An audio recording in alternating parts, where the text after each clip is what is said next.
You know exactly The how it world needs our starts, care. because it happens Let's to start all of planting us. You walk out to your garden on a beautiful July morning, coffee in hand, feeling good about the season. The sun is just coming up, the dew is still on the grass, and you finally have a What a moment to beautiful breathe. day in Listen And closely. then you see it. We have Your tomato leaves have been chewed into delicate lace doilies. There is a line of aphids marching up your pepper stems like they own the place. And that squash plant you babied from a seed back in March, the one you were so proud of, something destroyed it overnight. Now So what where do you could do? they be? You do exactly what I did for 20 years. You panic. You run to the shed, grab a bottle of something off the shelf. Maybe it's organic, maybe it's not. And you spray everything down. You drench the leaves, you soak the soil, and you hope for the best. Maybe it works for a week. Maybe you get a few days of relief, but the pests always come back. They always come back.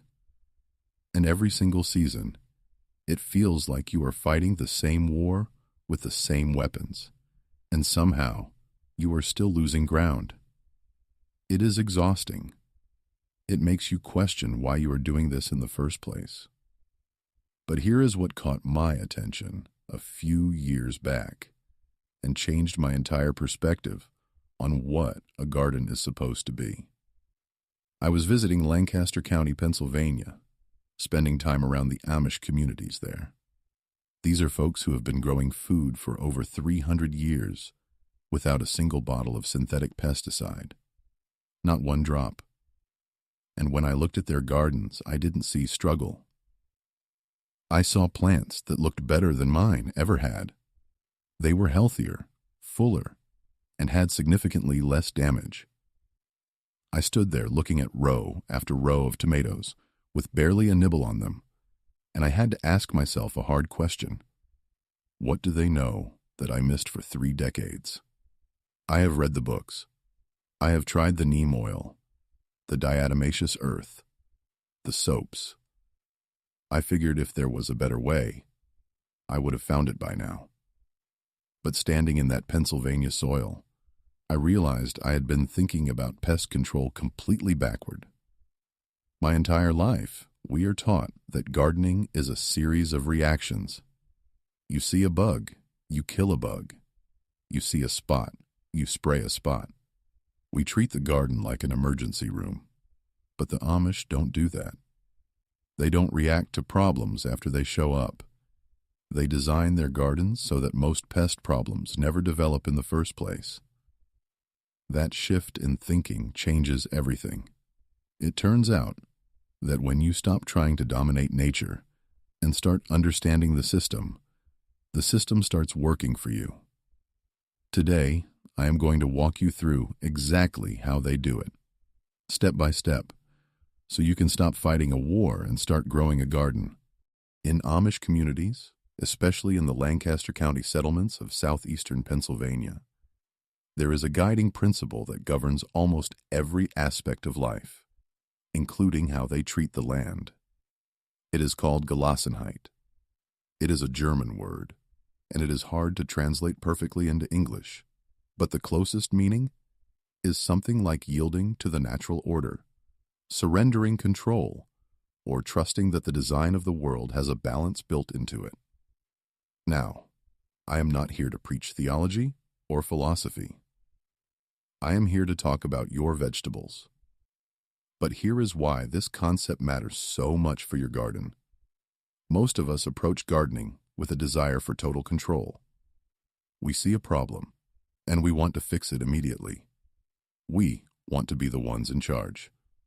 But Gelassenheit suggests that your job isn't to override the balance of nature, but to work within it. Think about what actually happens when you spray a pesticide in your garden. I don't care if it's a harsh chemical or a bottle of organic soap. When you spray, you are overriding the system. You are playing God on a small scale. You kill the pests, sure. You wipe out the aphids on your kale. But you are also killing the ladybugs, the lacewings, the parasitic wasps, and the ground beetles. You are killing the very creatures that were already working to control those pests for free. Here is the trap we fall into. Pests like aphids and mites reproduce incredibly fast. They can bounce back from a spray in a matter of days. But the predators, the good bugs, take much longer to recover. So when you spray, you reset the board, but you stack the deck against yourself. The pests return to a garden that is now empty of their natural enemies, and their population explodes even worse than before. That is why you feel like you are always fighting. You have removed the garden's immune system. The Amish figured out through generations of observation what modern soil science and entomology are now confirming. If you build a garden that supports the whole system, the system manages itself. When you see a few bugs, you don't panic. You practice a little Gelassenheit. You trust that if the pests are there, the predators are coming. You surrender the need to kill everything that moves, and in exchange, you get a garden that works for you. You don't have to fight nature when you let nature do the fighting for you. This shift in thinking changed everything for me. And the best part is that it didn't require buying a single product. It just required me to step back. It is about moving from being a soldier in a war to being a steward of a system. Once you accept that you are not the only one working in your garden, the pressure drops. You realize you have allies. And in the next few parts, I am going to show you exactly how to build the foundation that invites those allies in and makes them want to stay. The first thing Amish gardeners understand is that pest control starts in the soil, not on the leaves. This is where most of us get it wrong, myself included, for a long time. We see a bug eating our plants and we treat the plant. But the Amish approach says if your soil is right, your plants will be strong enough to handle moderate pest pressure on their own. Here is the science behind it. Healthy soil that is rich in organic matter and microbial life produces plants with stronger cell walls and higher concentrations of natural defensive compounds. University research out of Penn State and Cornell has shown that plants grown in biologically active, compost-amended soil are measurably more resistant to both pest damage and disease. The plants are literally tougher. It isn't folklore, it is chemistry. So here is what to do. Every spring, before you plant anything, spread 2 to 3 inches of well-aged compost across your garden beds and work it into the top 4 to 6 inches of soil. If you can get your hands on compost that includes aged manure, even better. The Amish use a lot of horse and cow manure composted over winter. That combination of plant matter and animal waste creates an incredibly diverse soil microbiome. If you don't have access to aged manure, regular homemade compost, or a good quality bagged compost works fine. The key here is consistency. Don't just do this once and expect miracles. The Amish build their soil every single year, season after season. After 2 or 3 years of annual compost additions, you will notice something remarkable. Your plants will be visibly more vigorous and you will see less pest damage overall. Not zero damage. Nature doesn't work that way. But noticeably less. I started doing this about 4 years ago, and the difference in my tomato and pepper plants alone was worth the effort. They are thicker stemmed, darker green, and they bounce back from minor pest feeding much faster than they used to. One thing to keep in mind regarding timing. If you are in zones 3 through 5, where your growing season is shorter, get your compost down as early as the ground is workable in spring, ideally 3 to 4 weeks before your last frost date. This gives the soil biology time to wake up before transplanting. In zones 7 through 9, you can add compost in late winter and get an even earlier start. This next step is where the Amish approach really starts to look different from a conventional garden. And honestly, it is the part that surprised me the most. Most American gardens are planted in neat single-crop rows. Tomatoes here, beans there, squash way over on that side. It looks tidy, and it makes harvesting easy. But to a pest, a long row of one crop is basically an all-you-can-eat buffet with a neon sign pointing the way. Amish gardeners mix things up on purpose. They interplant aromatic herbs and flowers directly among their vegetables. And the reason is beautifully simple. Most garden pests find their target plants by smell. Aphids, cabbage moths, tomato hornworms, cucumber beetles, they all navigate by following the chemical signals that their host plants release. When you surround those host plants with strong-smelling companions, you create what entomologists call olfactory confusion. The pest literally cannot find your tomatoes because the basil, the marigolds, and the dill are drowning out the signal. Here is exactly how to set this up. For every 3 to 4 tomato plants, tuck in one basil plant about 8 to 10 inches from the base of each tomato. Basil repels aphids, whiteflies, and tomato hornworms. And as a bonus, many gardeners swear it improves tomato flavor. The Amish have been planting these two together for generations. Between your rows of cabbage, broccoli, or kale, plant dill or cilantro every 12 to 14 inches. These herbs repel cabbage moths and imported cabbage worms. But here is the double benefit. When the dill and cilantro flower, they attract parasitic wasps and hoverflies, which are voracious predators of aphids and caterpillars. So, you are repelling one set of pests while recruiting their natural enemies at the same time. That is the kind of efficiency the Amish have built into their gardens for generations. Around the borders of your beds, plant French marigolds. Not the big African marigolds, but the smaller French varieties. Space them about 10 to 12 inches apart.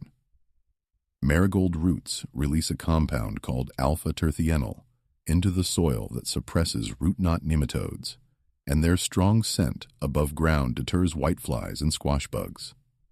This isn't just tradition. Research from multiple agricultural universities has confirmed the nematode-suppressing effect of French marigolds. This third step is one that I completely overlooked for most of my gardening life, and I think a lot of us do. We spend all this energy trying to kill the bad bugs, and we forget to invite the good ones. The Amish don't make that mistake. They have always understood that a healthy garden isn't one with no insects.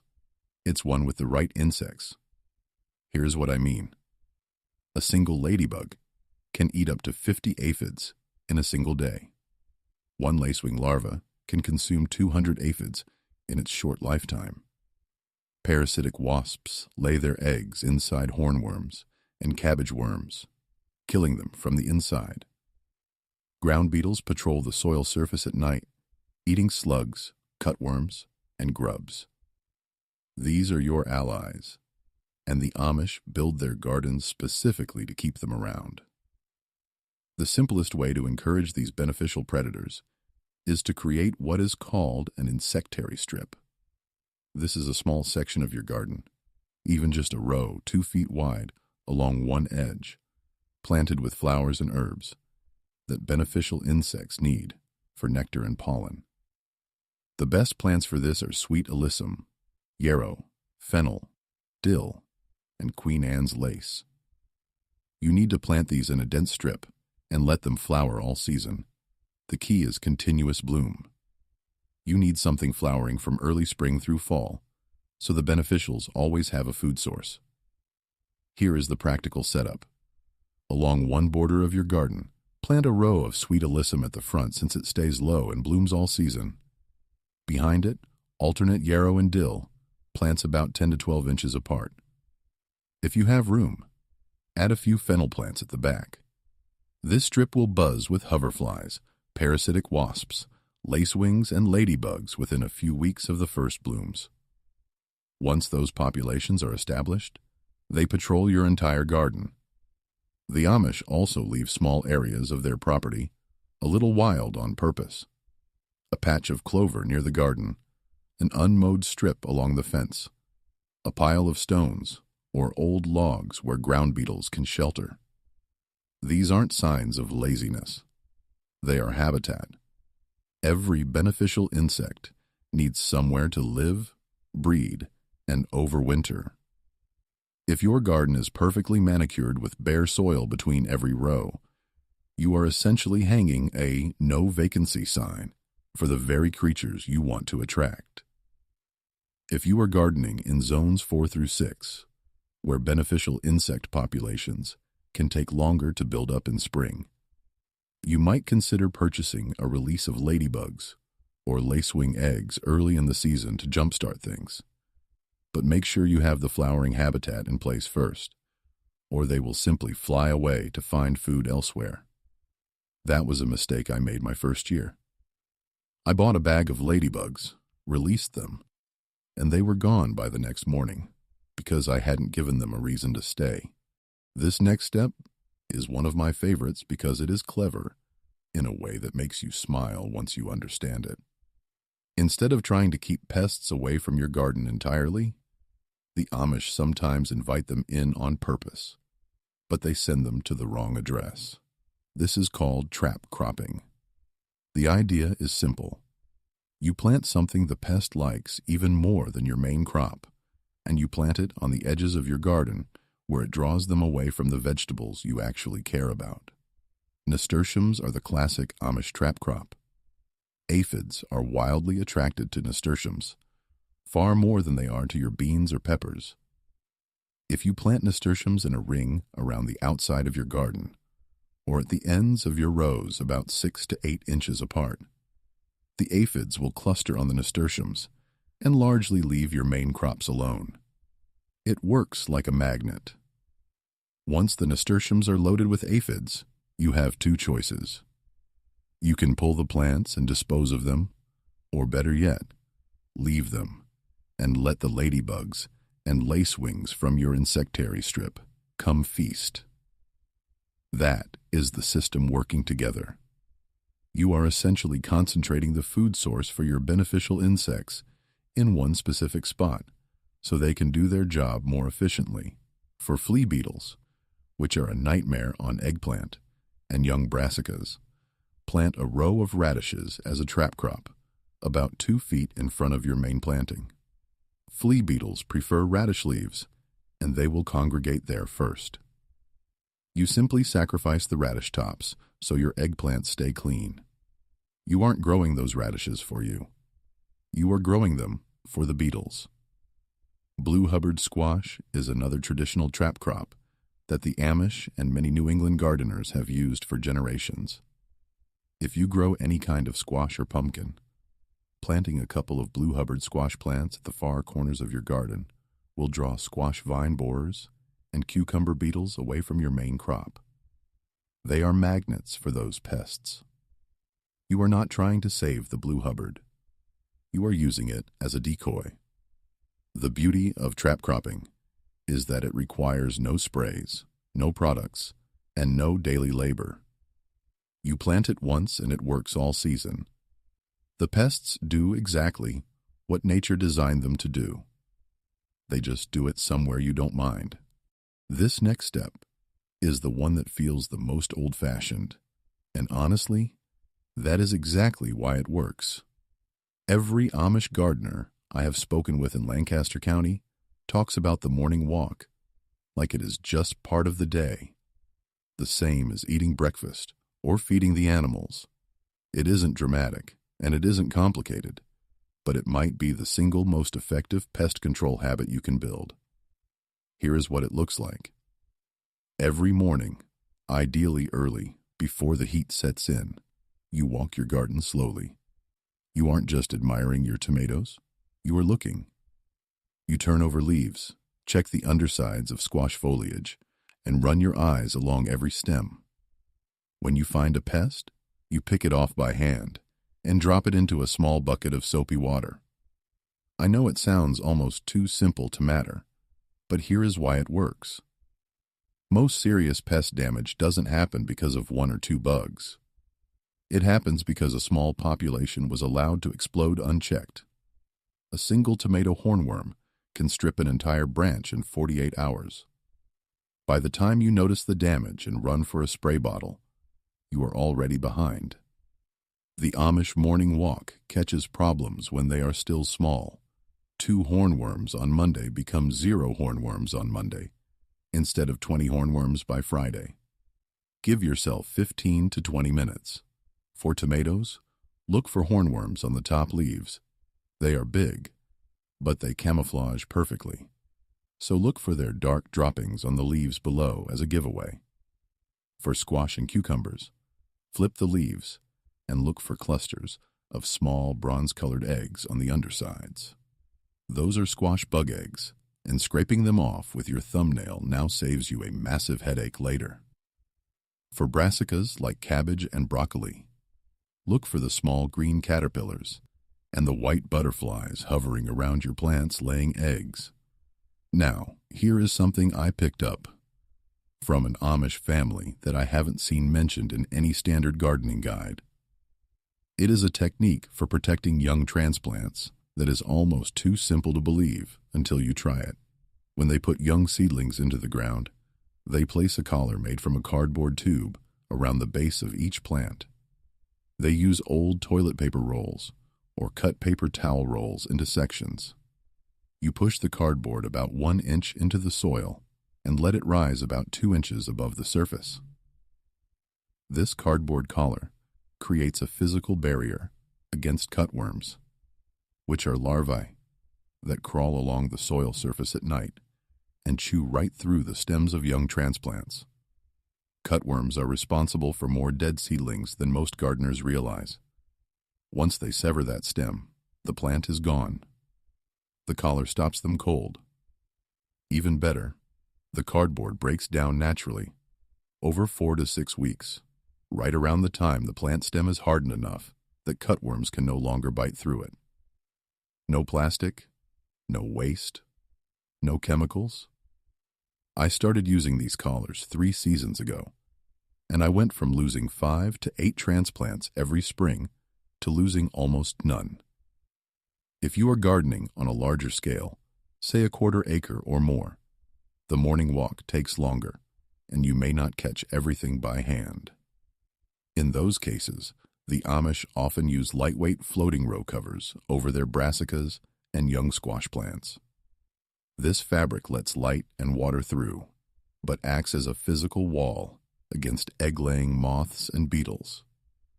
Just remember to remove it once your squash and cucumber plants begin to flower, so pollinators can reach the blossoms.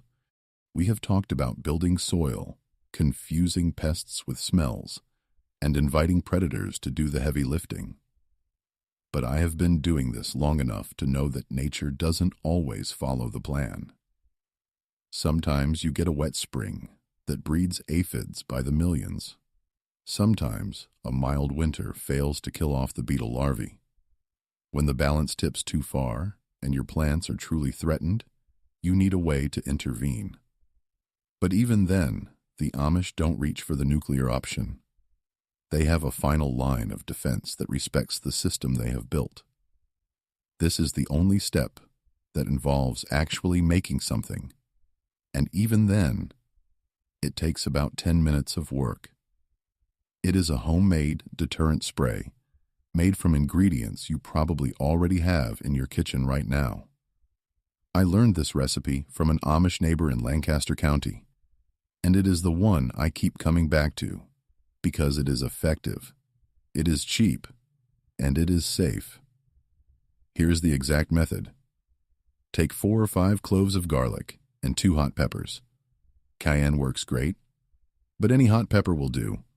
Chop them up roughly. You don't need to mince them perfectly, just open them up. Add them to 1 quart of warm water and let the mixture steep overnight for at least 12 hours. This waiting period is crucial because it allows the active compounds, the capsaicin from the peppers and the sulfur compounds from the garlic, to infuse the water. The next morning, strain the mixture through a cheesecloth or a fine mesh strainer into a spray bottle. Then, add 1 teaspoon of liquid dish soap. Be careful here.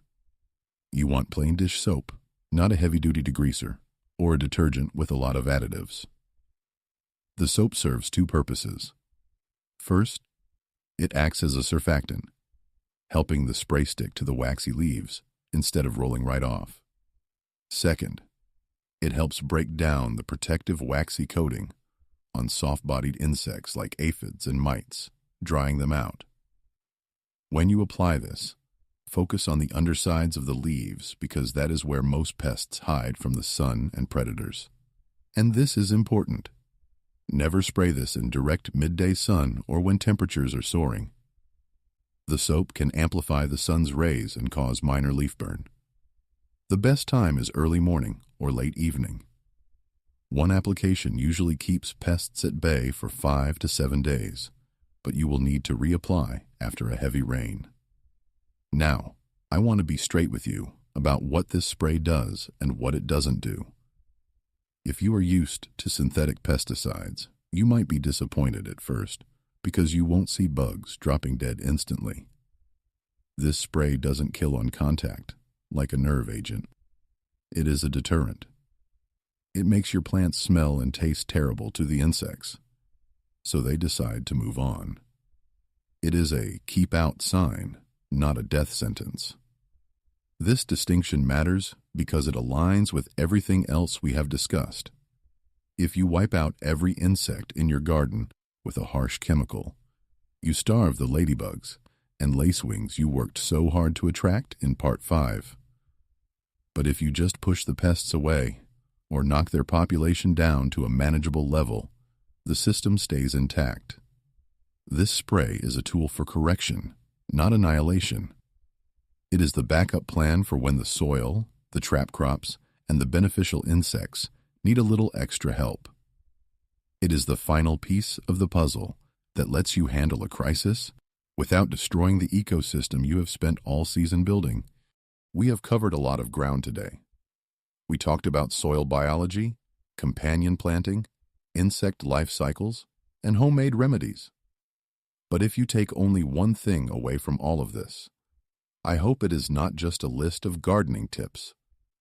I hope it is a different way of looking at the world outside your window. For years, I looked at my garden and saw a battleground. Every bug was an enemy, and every hole in a leaf was a defeat. That mindset is exhausting. It steals the joy right out of the work. What the Amish taught me, and what I hope I have passed on to you, is that the garden isn't a war zone. It is a community. It is a living system that wants to be healthy if you just give it the right tools to balance itself. When you stop trying to sterilize your garden and start trying to strengthen it, the anxiety disappears. You stop worrying about every single aphid because you know the ladybugs are on patrol.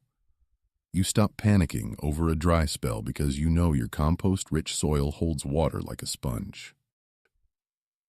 You stop running to the store for solutions because you realize the solutions are already in the ground, in the roots, and in the insects buzzing around you. That is the real payoff. Yes, you get better tomatoes. Yes, you save money on groceries and chemicals. But the real value is the peace of mind. It is the feeling of walking out in the morning, coffee in hand, and seeing a system that works. It is the quiet confidence of knowing you are less dependent on the industrial food chain and more connected to the land right under your feet. Now, I know this might feel like a lot to take in. You might be thinking about how much work it is to move all that compost or replant your entire layout. So, here is my advice. Don't. Don't try to do it all at once. That is the fastest way to burn out. Start small. Pick one bed. Plant one strip of alyssum. Try the cardboard collars on just your peppers this year. Gardening is a long game. The Amish didn't build their soil in a day, and neither will you. It takes time, it takes patience, and it takes the willingness to learn from what happens, season after season. But I promise you, if you start shifting your focus from killing pests to building health, you will look back in a few years and realize you aren't just growing a garden anymore.